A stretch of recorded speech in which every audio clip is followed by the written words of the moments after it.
did a great job. Well, thank you all, and thanks very much, Diana, for that lovely introduction. You know, the word impossible is used in a variety of contexts by scientists. It's both used as a way to limit conversation, to say that's impossible, we can't be talking about that, here's what we should be saying. But by some scientists, like me, the word impossible is a challenge. And it's like, well, if that's impossible, how can I get around impossible?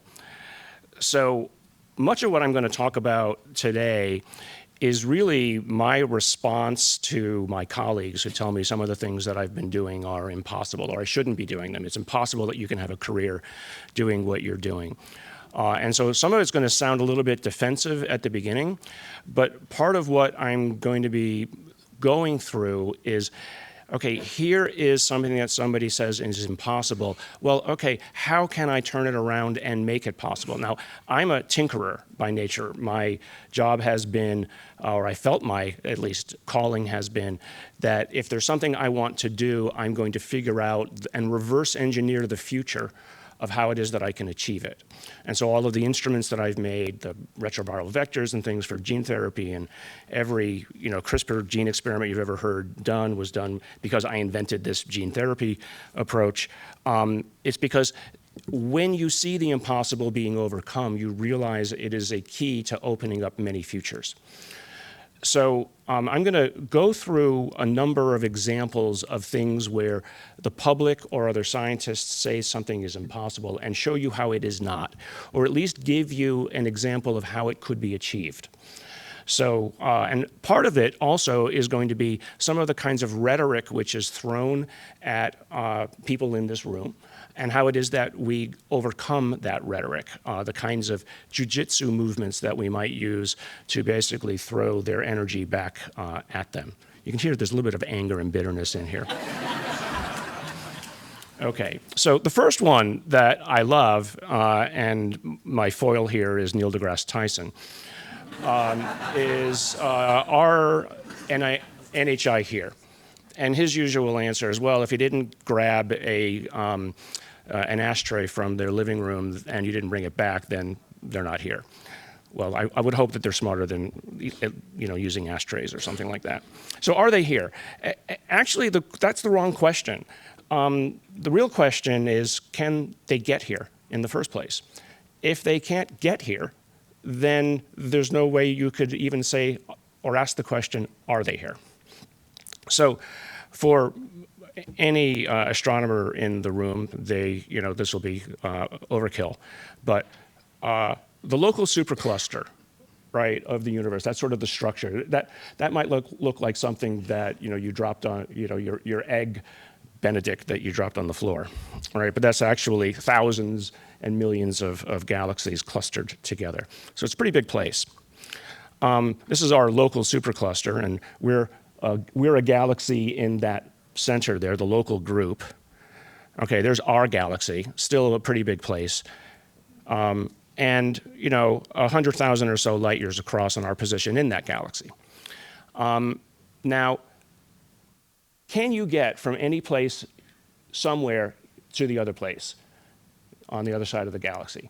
And so often the comment which is thrown out is that it takes too long to get there, right? You can't get from one place to another. Well, but nobody ever said that the person who got on the plane in the first place is the same one that gets off on the other side, right? And so we all know, or many of us probably know about the von Neumann probe notion that you can start on one place, move a little bit, make more copies of yourself, make 100, and in very short order, you can own the galaxy. How long does that take? At 10,000 miles an hour, something that we can do, about 500 million years. How old is the universe? It's 14 billion years old, right? So plenty of time to have gotten from anywhere to here. And how long have we been around? We've only been around as life on this planet for about 400 million years, right? So there's plenty of time for something to have shown up. And one of the things that, and Jacques Vallée's name was mentioned at the beginning, what he first became, or when he first angered the UAP community, was when he said, well, maybe alien is the wrong word. Maybe this concept of limiting yourself to just the terrestrial and Hollywood's version of what an alien might be, is the wrong way to look at it. Maybe there's a whole bunch of other ways to look at it, and this is actually, Carl Nell will go into greater detail, and this is a phylogeny of all of the different kinds of things that include everything from the paranormal that Jeff alluded to I'm gonna hang out around that area over there, which is where the NHI, the non-human intelligences, might be, and I won't go into great detail. Carl will probably talk about it a little bit more tomorrow. But there's all different ways you can think about it. Interdimensional, right? Multiple timelines.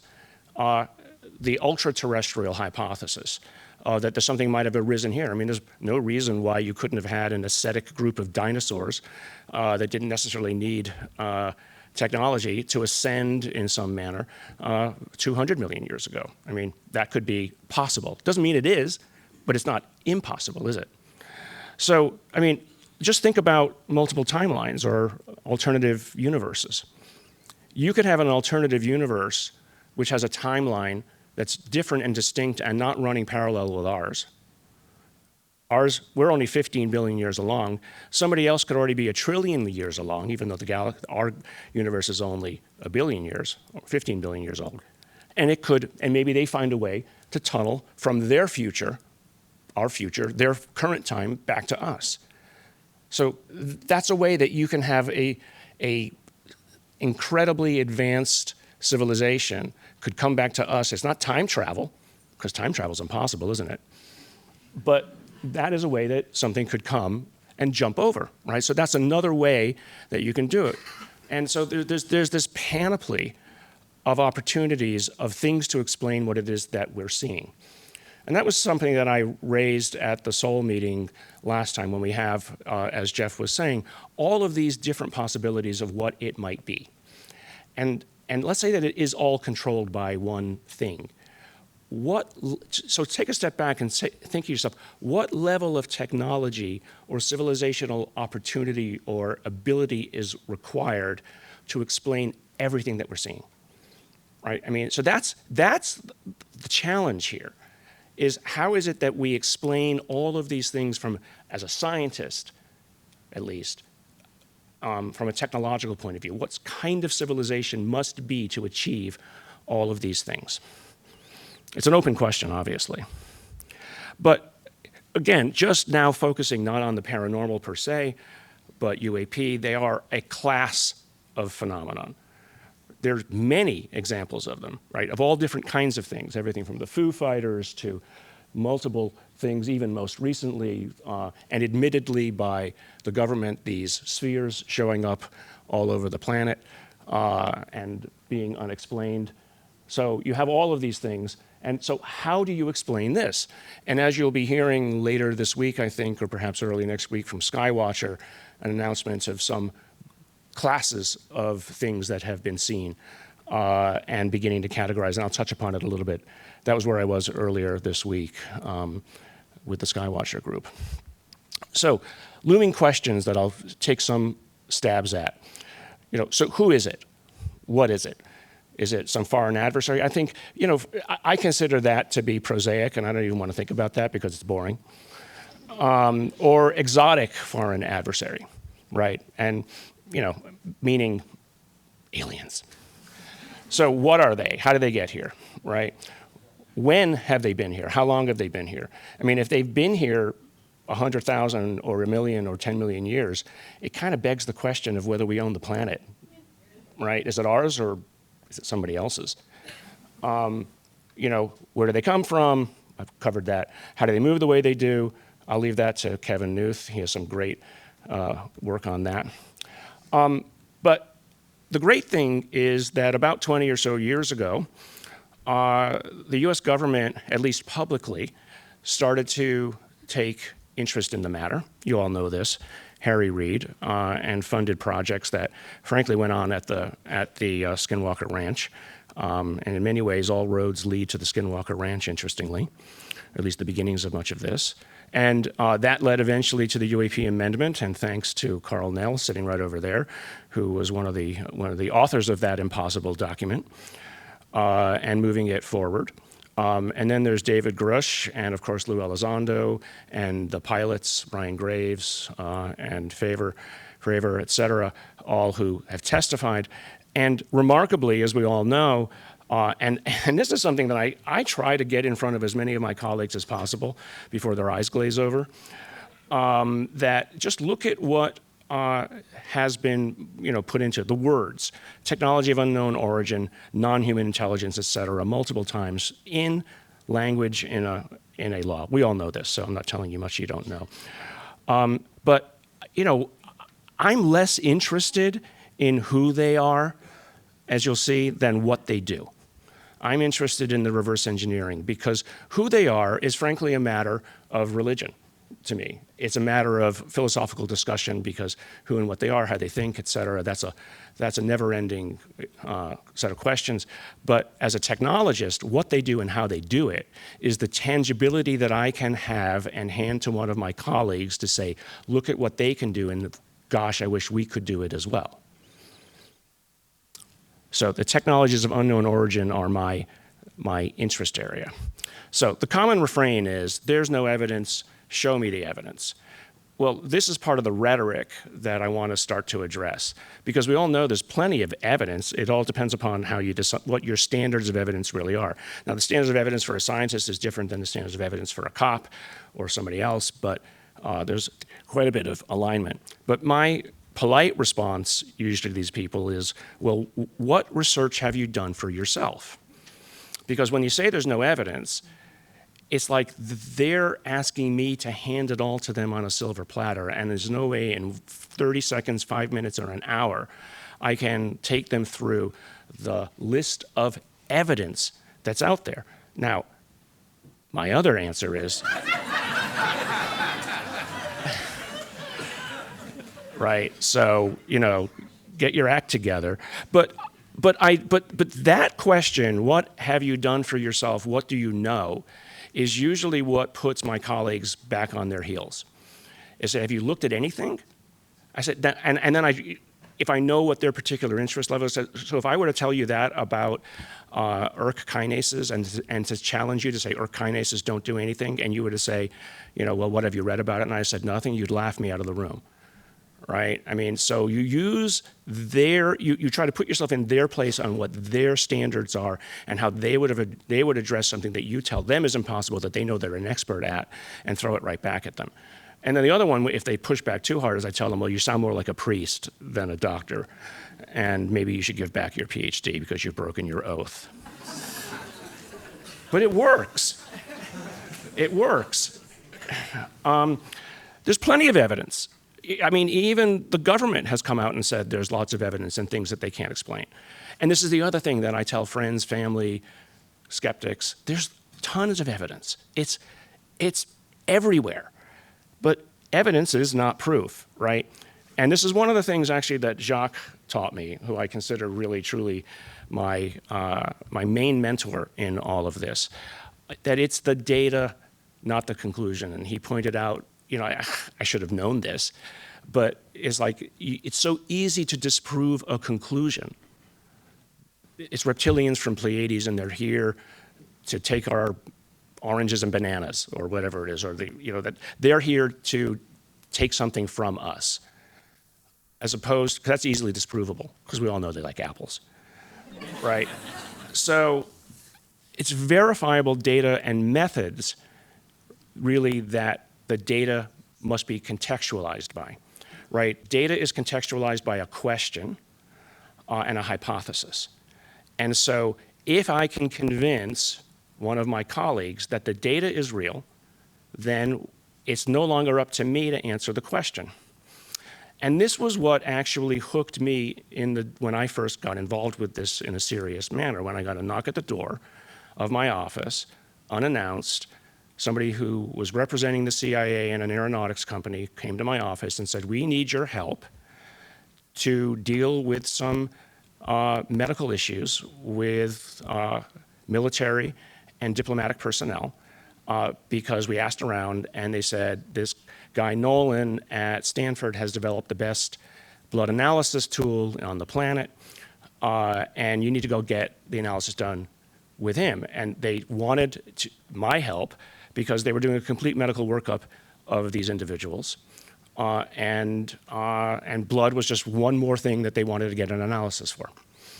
And it wasn't until about 15 minutes into that conversation that I was asking about the circumstances around the MRIs and CT scans that they were showing me. There was clear damage inside of the body, damage deep into the body, scarring, incontrovertible data, evidence that something had happened to them, where some of them, I said, well, how did these people get this? Well, they were hearing buzzing in their ear, and some of them saw UFOs, and then some of them, I said, wait a minute. Who, what? And the honest, and I've said this many times, I started looking around outside of my office. There was a bridge on the other, between buildings. I thought this was a candid camera moment, that someone was making a joke. But what hooked me was the data. They had convinced me in those 15 minutes that the data was real. So that was it. Now I'm hooked, right? So now I wanted to know, how did it happen? And the long and the short of it is, for that particular event, the majority of the people that I saw back around 2013 or so, ended up actually being Havana syndrome patients. They were the first of the Havana syndrome people. And the reason that they had been bucketed along with some people who had seen UFOs is because they had gone up the chain we don't know how to explain this. They eventually went over to a bucket where a pattern started to emerge. A scientist, who was also a doctor, oversaw that and said, this is starting to there's a pattern in here. Let's start to understand it. And it took 3 to 4 years of working with those individuals, the people within the government, associated with the government, to figure out that, in fact, they were the same kinds of patients that around 2016, 2017, we knew were Havana syndrome patients. And what was great about that was not because these people were being harmed, but because once we knew what they were and that they were something assignable to a national security threat that we thought we understood, those people could be taken off the table and set aside. But what was left were about 10 people who had a concentrated set of stories around UAP. And so there I am looking at these people and going, all right, now this is really interesting. How do we explain this? But the reason that verifiable data and methods are peer-reviewed are important is not because you're asking somebody to believe your conclusions. You're peer-reviewing it so you can get somebody to believe that the way you did the analysis is right. And that's the big thing. It's not, peer review is not that you agree with my conclusions. It's just that my conclusions are allowable in the context of the hypothesis and the methods and the data that was collected. And as long as I've done it all in the right way, then it's okay. I could be completely wrong. And in fact, I'm meant to be wrong. Science is meant to be wrong today and righter tomorrow. That's just how it's done. But by putting things into peer review, and this sort of circles back to why setting up something like the Sol Foundation was important, it was to start to give, frankly, the UAP community, who I scolded on Twitter back in 2016, 2017, to say, you're not being professional. You need to get stuff into the literature so that it can form a foundation of knowledge, because knowledge in isolation is phenomena. Knowledge connected to prior information in the literature is a correlation, and at least gives you something which traces back all the way to Socrates and beyond, right? So that notion seems very simple and blithe, but it's so important that most people miss it, because it's the legacy of trust that allows you to ask the questions why and how. What are the risks of ignoring it? So data. I'm not going to go into too much detail on this, but data, at least to a scientist, and it might be different to a sociologist or philosopher or an anthropologist, are raw, unprocessed observations. So there's tons of data for UAP. I mean, so much data as to be, you could fill up this room with it, but data is meaningless unless you ask a question. But for us, it provides the raw data that I will put in the back of my paper, a link with terabytes of data for the stuff that we do, for somebody to go back and use later. They don't provide answers. They require interpretation. Examples of data for UAP are radar measurements and eyewitness accounts. Either of those alone is nowhere good as the two of them together. 2 is a much bigger number in science than is 3 over 2, right? So, for instance, I was at the Skywatcher event earlier this week. We had eyewitness, video, and simultaneous radar of an object in the sky next to one of our helicopters. All right, so that's data and that's usable, and that's something that I can construct a paper around and get it into a peer-reviewed journal. Not that I'm going to say what I think it is, just I'm going to say that here it is, you tell me why these observations are real. And so that's why I'm constantly trying to get people to pull back from those conclusions. Evidence is different. Evidence is I've looked at the data, my hypothesis, and the data and my interpretation of the circumstances is evidence of an outcome.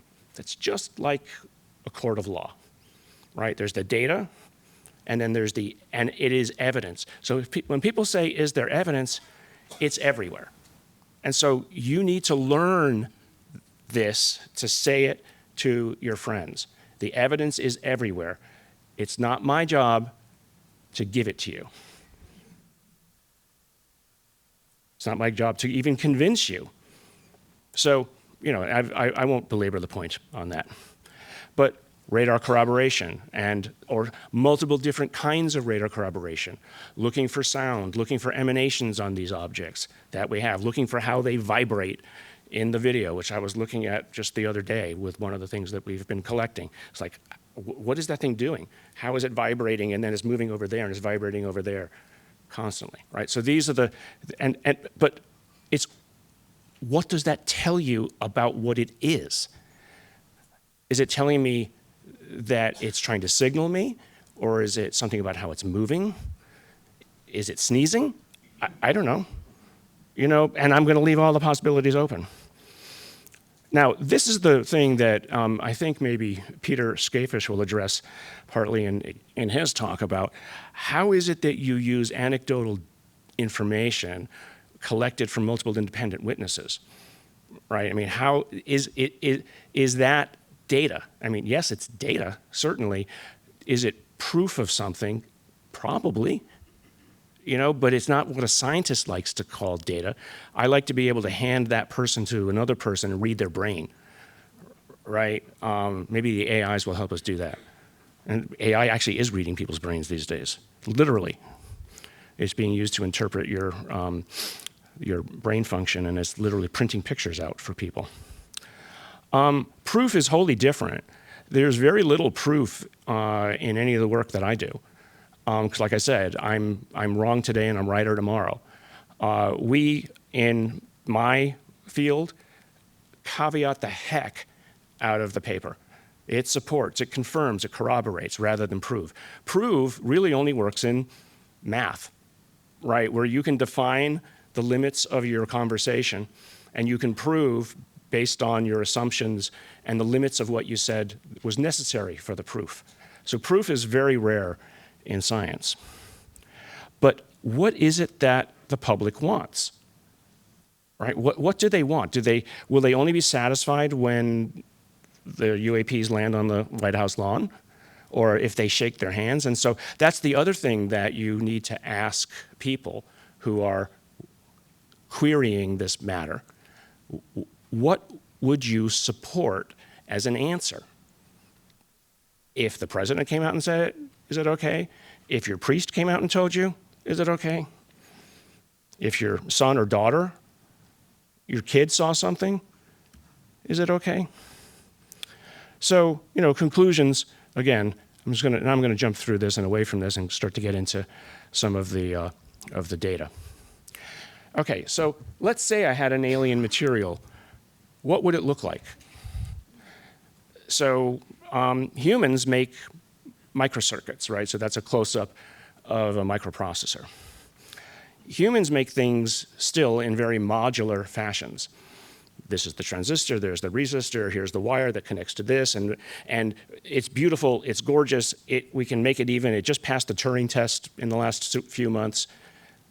We can make it even look almost human. But I'll bet they're a little bit different than that. So I've spent my career reverse engineering the most complex machine that we think exists in the universe. And we think of ourselves at the top of the hill. And that's the biology of a cell.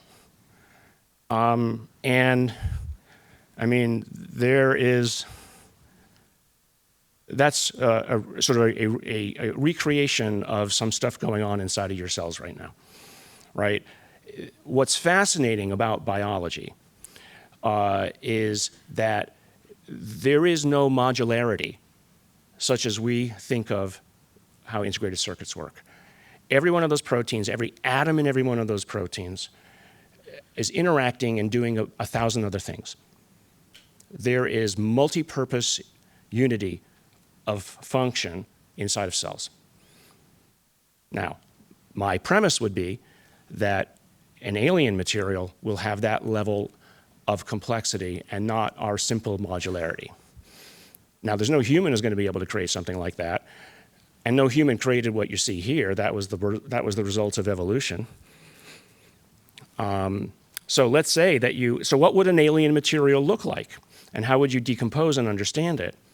Right, so my premise would be that an alien designed material would be so complex that we wouldn't be able to find the modularity in it, that it would be composed at the same level of complexity as is biology.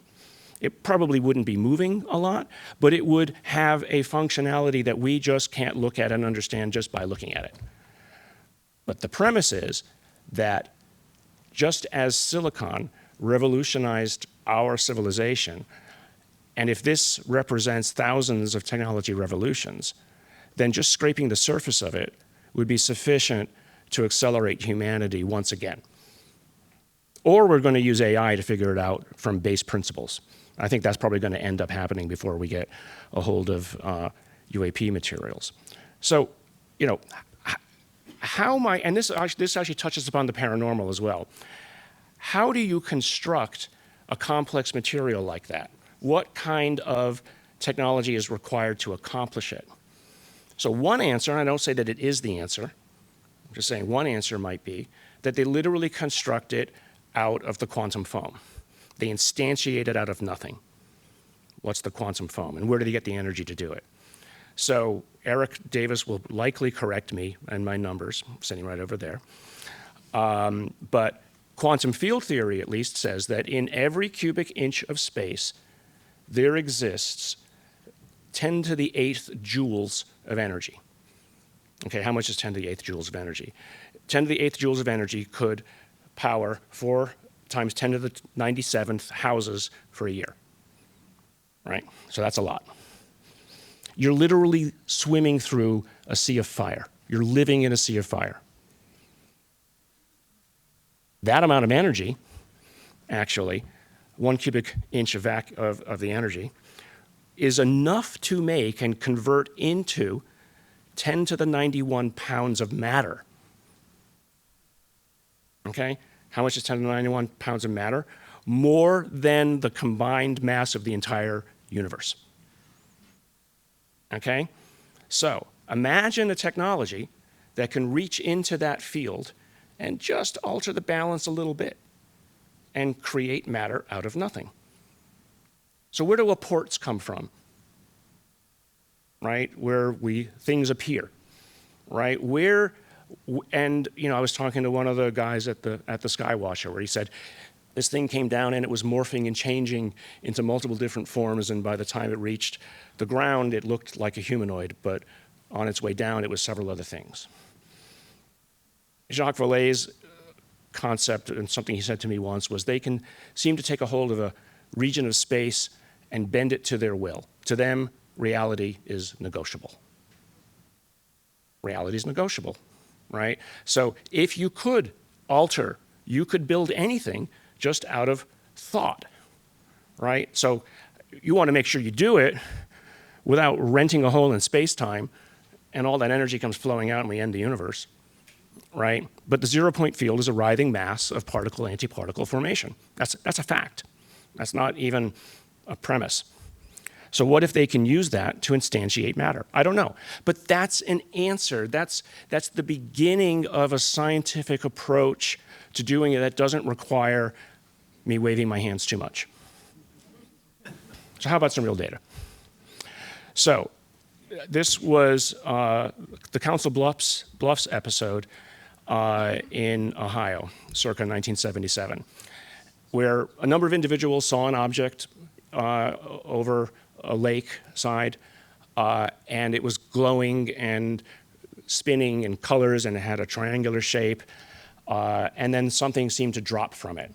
And everybody thought it was a plane crash. And police and witnesses converged, and they found a big pool of molten metal on the ground, 30, 40 pounds of it spread across the landscape in the middle of nowhere.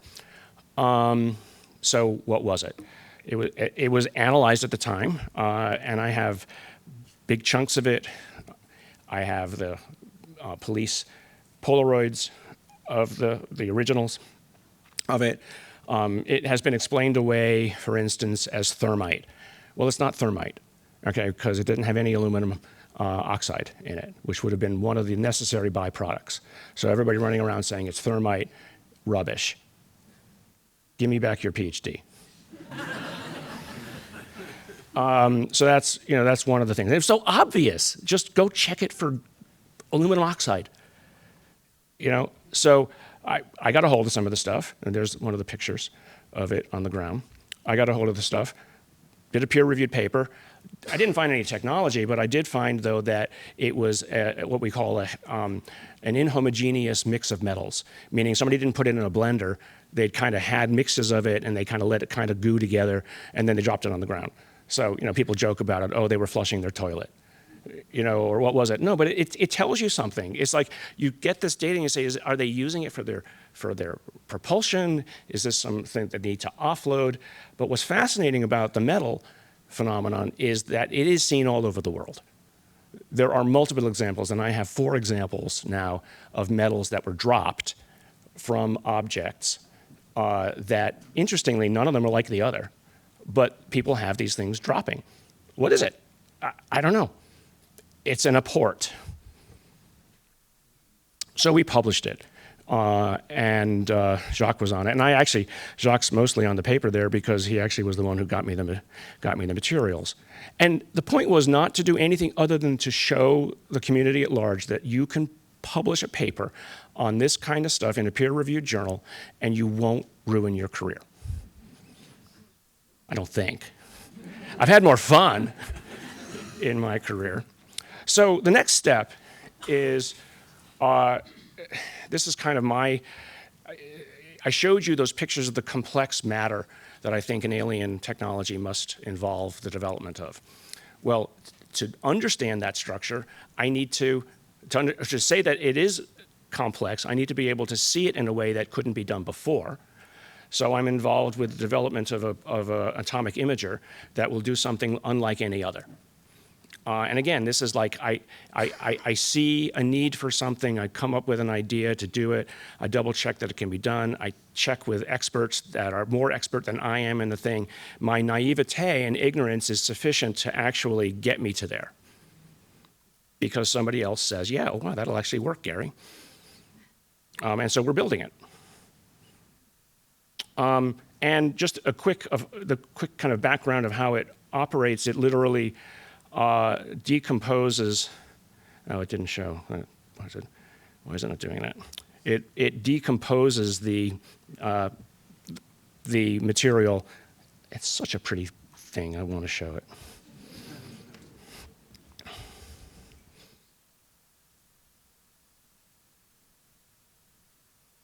Delete.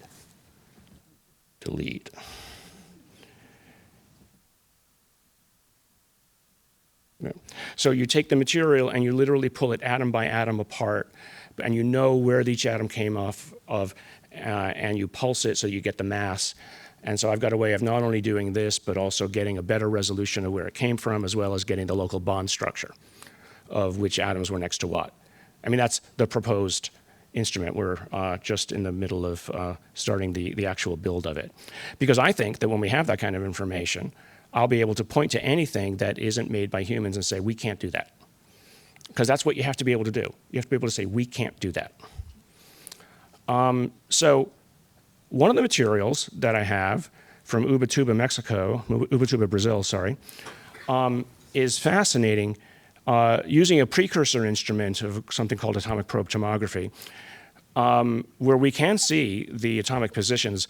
The limitation of this instrument is that it isn't resolved enough for me, which is why I'm making that new instrument.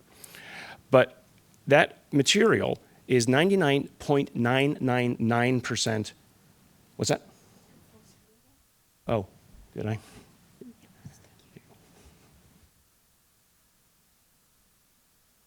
Got it, thank you.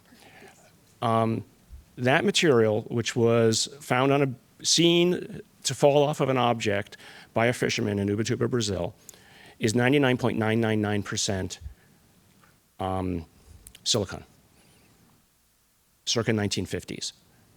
Who is dropping ultra pure silicon on a beach in front of a Brazilian fisherman in the 1950s? Something that Silicon Valley would have loved to have had for their own work, right? So why? It doesn't tell me what it is, and it doesn't prove that it's from an alien. It just begs the question of why would you do it? Because it's certainly not natural, right? As was the stuff from Council Bluffs. It's not natural. And interestingly, one of these pieces that I have has unusual magnesium isotope ratios that we proved. That again, were not of this earth. That I can say. But again, it doesn't mean that they're from an alien, it just means somebody manufactured them. And then you have to ask the question, why would anybody alter the magnesium ratios? Because there's no purpose until recently, the last year or so, that we would need to alter ratios of isotopes. I mean, we have doing it for 50 years to blow stuff up. You know, there's that little thing. But it's only become interesting, for instance, to get silicon isotopes because they make longer lasting qubits. So people have now seen that if you use silicon 29 versus silicon 28, your qubits last longer. And well, guess whose stocks are all going up because of quantum computers, right? So there's reasons, but 50 years ago there wasn't. It wasn't even on the horizon. Here's another material from, this is from Socorro, Mexico, the Socorro incident, where the material is nano-machined. I don't know how anybody would do that. That's like 5 nanometers across. Somebody's nano-machining and putting layers of different metals together in ways that you wouldn't. And the chain of evidence says that this was found near where a UAP landed. Are they just leaving this stuff behind? Did it, you know, was it the candy wrapper? I don't know. But, you know, this is what the atomic position, no one's done anything like this with any of these materials before. And here's a close-up of it. The Socorro. And so those are atoms, either aluminum or nickel. And then they're interestingly dispersed, but you can see the layer there, one versus another. So it doesn't look like obvious technology, but it's clearly the result of technology, right? Obvious technology is it does something. There's form and function. The form tells me it was made for a purpose. I yet to know the function. So I've been doing those kinds of things for a while, and then it became apparent, and with Peter Skafish and David Grush, we started the Soul Foundation, because the objective there was to take advantage of the energy that was starting to collect around other people wanting to talk about this in a mature and professional manner, to create a limit space within which you could come and talk about all the crazy and not sound crazy. And I think the uniform response, and we did it, frankly, after Jeff had already sort of started all of this with the Archives of the Impossible, saying that you can talk about these things as long as you use the rigor of academic limitations. If, when, maybe, caveat, et cetera. And so, the idea here was not that the Sol Foundation is anything other than a place where we can start to define how academics can talk about it. Now, Stanford even supports me in this. The fascinating thing for our first Sol Foundation meeting, the inaugural one, was about 2 weeks before the meeting. I started to hear rumors from the administrative, layers that there was some problem with me holding this on Stanford campus. And I was like, oh no, I have already invited everybody, we've already put all the money out. You're not gonna pull the rug on me, please. And so I was frantic for one weekend, and I tracked down, and I said, well, you have to talk to somebody in branding. Branding? We have a branding office? Of course you do, And so what they were mad at was that I had put the Sol Foundation first and not Stanford first. They wanted it to say the Nolan Laboratory at Stanford University in participation with the Sol Foundation. Okay, so that was interesting. That was good. That was a bit of a turnaround.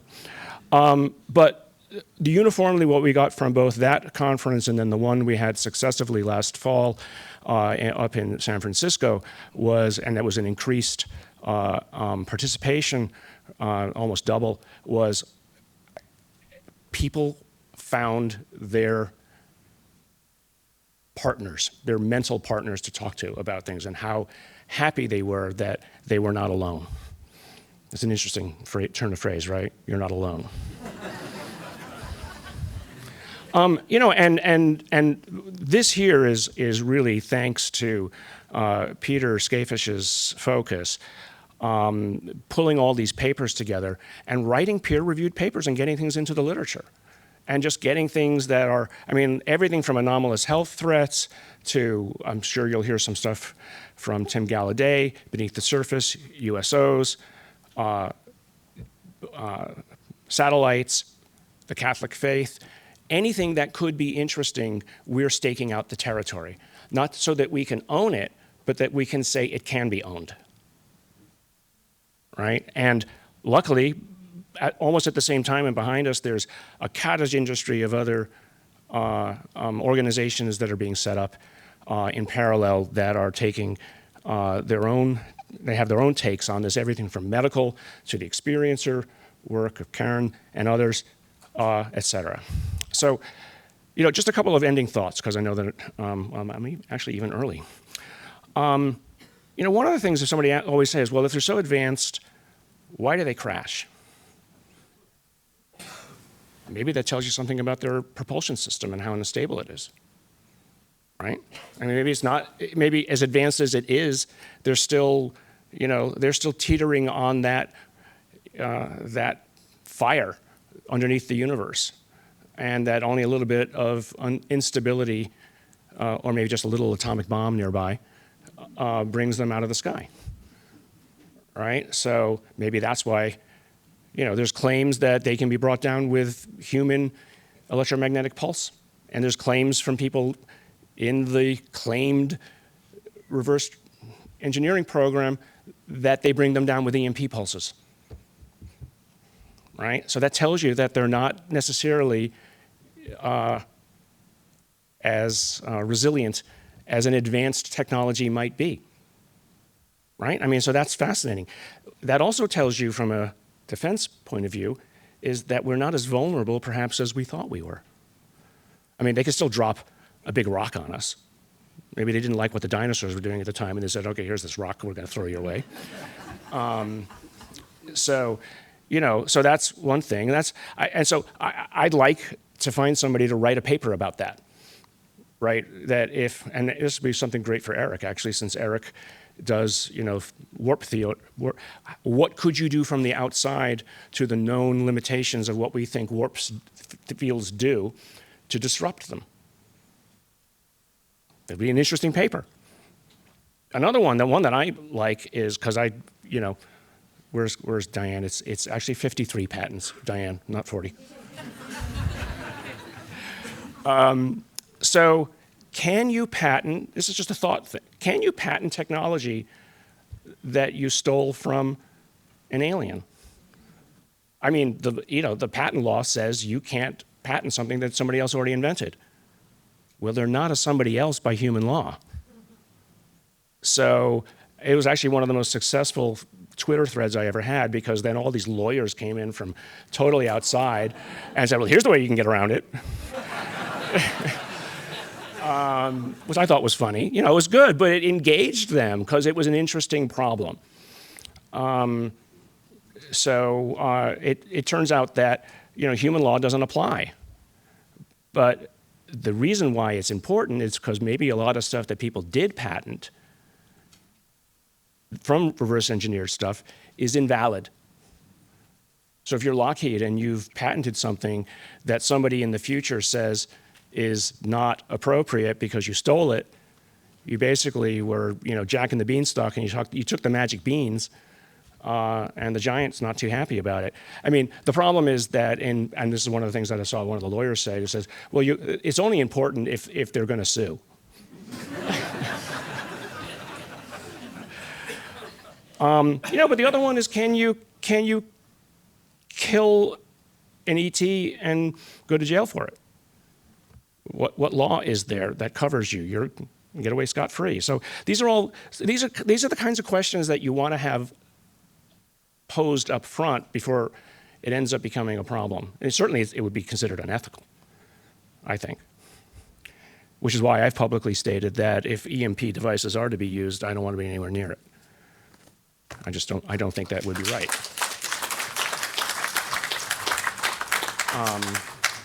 And I don't need to go over this, but there's science and technology opportunities. I mean, the opportunities are just endless to me. There's all the law and ethics that I just kind of covered a little bit. And then there's a next step. And I'm part of the Skywatcher project. Jacob Barber, many of you probably know, came out and revealed that he had been part of the crash retrieval programs. And when I was working with him over the last year and hearing about the complexity of how these programs are put together, it was mind-boggling. And then you realize, yeah, that's what you'd have to do to get away with this. And so rather than trying to convince anybody that the story is right, we're just going to go out and do it again ourselves. And so we have all the resources that we need to accomplish it. I mean, resources for a small startup, easily, right? And we've had several events, and I'm not, it's not appropriate for me to talk about what's going on, but it's super exciting, and you're going to see a lot more. And so for the last month, we've taken and looked at this very carefully about what are the steps that are needed to be accomplished to get to various levels of believability, and what takes you from one transition to another. And this just got published on Twitter today, so it's fine for me to show it. And so we've gone over each of these steps and what is required to go to the next level. It's also like a startup where, having achieved at a certain point, let's say level 3, this is where we can now go to other investment individuals to say, give us some more money so we can go to level 4. Because level 4 requires this. We've reached the milestone, because here are the opportunities of what are behind this. And so this, to me, is exciting because it's fulfilling one of the things that I thought would be great about what Carl Nell's work with the UAP Disclosure Act was, the public-private partnership that will take it out of the hands of the government and fulfill the ideal, at least, of capitalist intent to incentivize the money and the resources for the betterment of humanity. So that's what I think this is meant to do.